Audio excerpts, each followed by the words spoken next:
আজ সূর্যোদয় দেখতে পেলাম। সমুদ্রের পাড়ে সূর্যোদয় দেখা একটা অন্যরকম অনুভূতি।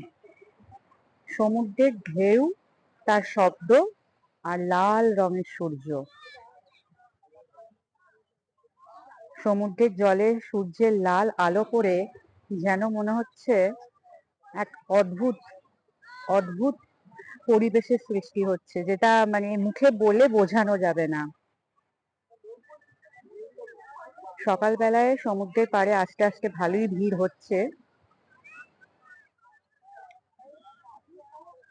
মেঘলা আজও আছে। আমি পরের দিনে এই সূর্যোদয়টা দেখতে পেলাম।